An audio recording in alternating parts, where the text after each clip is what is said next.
Masala Cinema, a whirlwind of emotions, spectacle, and larger-than-life storytelling. But beneath the glitter and chaos lies an art form that shaped generations. From explosive action to unforgettable music, it's a genre that's equal parts magic and madness. Yet, as audiences evolve, the same old formulas start to feel tired and cringe. Today we explore what made Masala Cinema unforgettable, why it's losing its spark, and what the future holds for this iconic style of filmmaking.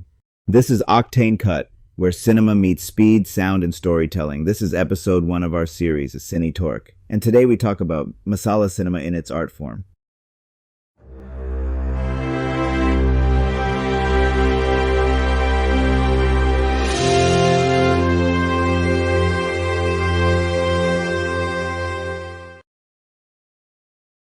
Masala Cinema isn't a genre. It's a celebration, a sensory explosion. A full-course meal of action, emotion, romance, music, and mythology, cooked in one pot, turned up to max heat, and served with absolute confidence. The word masala means spice mix, and that's exactly what these films offer. Not just one flavor, but all of them at once, and that's what makes it beautiful. Masala Cinema doesn't ask for your logic. It demands your surrender. It doesn't whisper. It roars. It's loud, colorful, and unapologetically exaggerated.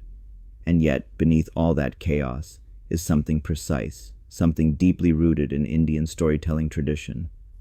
When the hero enters, the background score swells, dust rises, and even the camera feels like it's bowing to him. That's not just fan service. It's drama at an epic scale. These films turn a basic punch into a moment of divine justice. When Singham lifts a man with one arm and delivers a monologue mid-air, the laws of physics take a back seat, but the laws of cinema, they're being rewritten in real time. Look at Baahubali. That film doesn't operate in realism, it operates in emotion. Every shot is designed like a painting. The hero isn't just strong, he's symbolic. His strength is his morality. His movements feel choreographed not like a fight, but like a dance of destiny. Whether he's lifting a shivling or scaling a mountain with a woman on his shoulder, it's not about whether he can. It's about what it means that he does. Or take Robot. Rajinikanth's Chitty isn't just a sci-fi character. He's a myth, a symbol of creation and destruction, comedy and chaos. That scene where he forms a giant snake out of clones. It's absurd, it's insane, and it's also cinema at its wildest, most imaginative, a pure visual fever dream that only works because the film knows what it is and never apologizes for it. Masala films don't aim for subtlety, they aim for impact. They treat cinema not as observation, but as expression. Not this is what happened, but this is how it felt.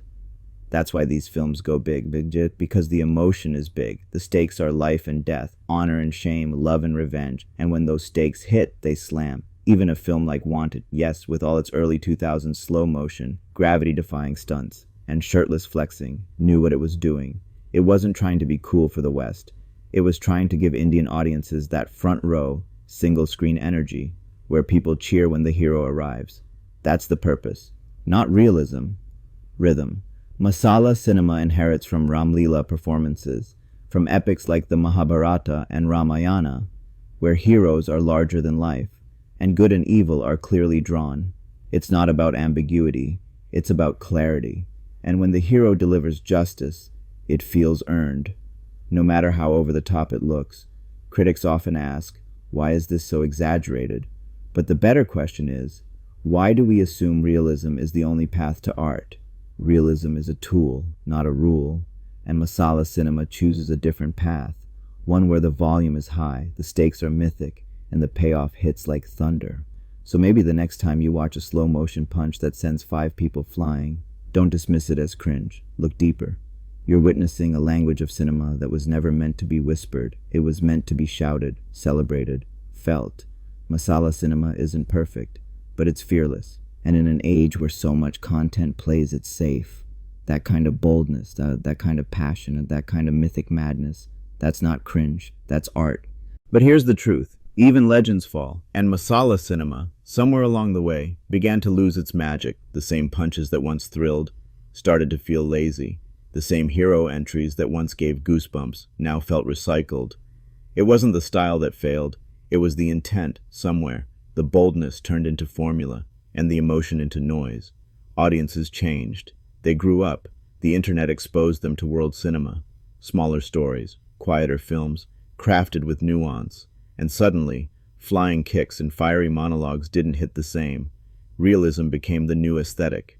And Masala, with its slow-motion swagger and gravity-defying spectacle, felt disconnected. It started to look like parody. Because filmmakers stopped reinventing it.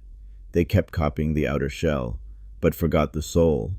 There was a time when Masala films were driven by purpose, by character, by myth. But now, many of them are stitched together with scenes that exist only for applause, not story, not meaning. And so the audience stepped away. They didn't hate Masala. They just got tired of watching it repeat itself. Today, they crave surprise, not spectacle. They want new voices, strange structures, messy characters, grounded stories that reflect their own world, or escape into one they've never seen before. It's not that they don't love larger-than-life moments. They do, but only if it feels earned, only if it feels fresh.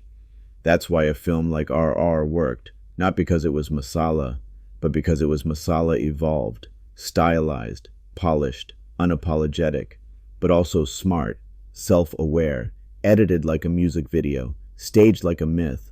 The Masala film didn't die. It just stopped growing. And in a world moving faster than ever, staying still means fading out. But here's the twist. It can rise again. It just needs to adapt, to bring back the soul, to mix the spice right, to stop imitating itself, and start reinventing itself. Because deep down, we still want to cheer when the hero shows up. We still want justice to land with a punch. We just want it with meaning, with madness, with art. And when that happens, when Masala finds its rhythm again, it won't just be back, it'll be unstoppable. Not cringe, not cliche, but cinema, loud, proud, and burning bright. Just like it used to be, and just like it still can be. This was Octane Cut, and this was an analysis of Masala Cinema as an art form. Subscribe for more sharp insights, cinematic power, and storytelling that hits hard. See you in the next video.